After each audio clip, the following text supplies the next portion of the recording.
saya Fazabila Zahra Hilal. Di sini saya akan menyampaikan pidato edukasi dengan tema pelecehan seksual. Dan saya ingin mengajak kalian semua untuk menyadari pentingnya pelindungan atas kasus pelecehan seksual yang sudah menimpa banyak korban, terutama perempuan di Indonesia. Mungkin hampir seluruh dari kalian pernah mendengar atas kasus pelecehan seksual, atau mungkin kalian pernah jadi korbannya. So let's discuss it completely. Setiap manusia, perempuan maupun laki-laki, dewasa maupun anak-anak, tidak boleh menjadi korban pelecehan seksual apapun itu alasannya. Karena setiap manusia berhak hidup atas rasa aman. Selain itu juga keluarga adalah tempat di mana mereka bisa bercerita tentang masalah mereka, bercerita tentang keluh kesah mereka. Walaupun tidak dipungkiri banyaknya anak yang merasa kalau misalnya keluarga bukanlah tempat mereka nyaman untuk bercerita.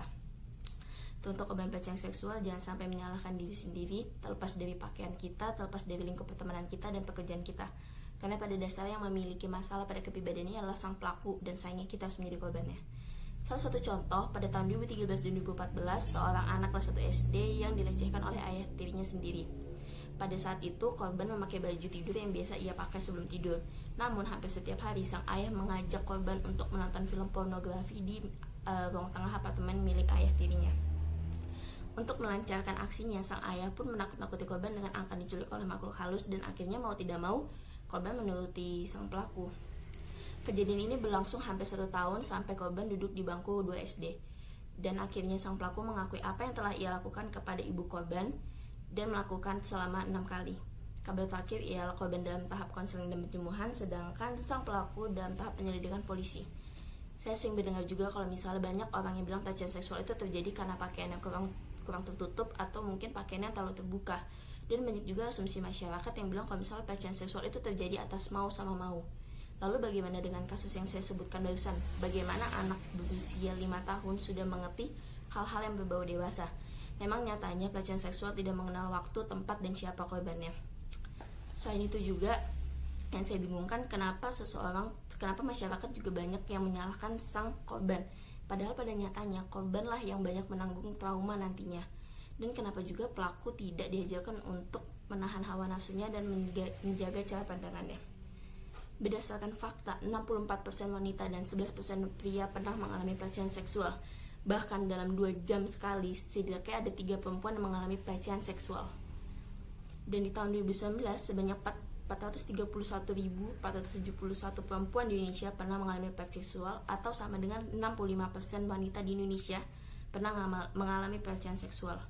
Dalam 12 tahun terakhir, kasus pelecehan seksual naik hampir 800%. Itu sama saja dengan Indonesia sedang gawat angka kekerasan seksual. Saya hanya berharap saya dan kamu bisa hidup di Indonesia dengan rasa aman. Selain pelecehan seksual secara fisik, ada juga pelecehan seksual secara non-fisik. Pelecehan seksual secara non-fisik ialah yang dilakukan melalui media sosial atau media online. Salah satu contohnya seperti berkomentar seksual di media online, catcalling. Yang ketiga ialah modus berlebihan. Ada juga dampak-dampak yang akan dialami korban pelecehan seksual. Yang pertama ialah mental illness. Korban akan mengalami shock dengan peristiwa apa yang telah terjadi dengan dirinya. Yang kedua ialah depresi atau insecure. Korban akan menutup diri dari masyarakat dan merasa dirinya sudah tidak suci. Yang ketiga ialah bunuh diri. Korban akan mengalami depresi dan memilih untuk menyakiti dirinya sendiri dengan menghilangkan nyawanya.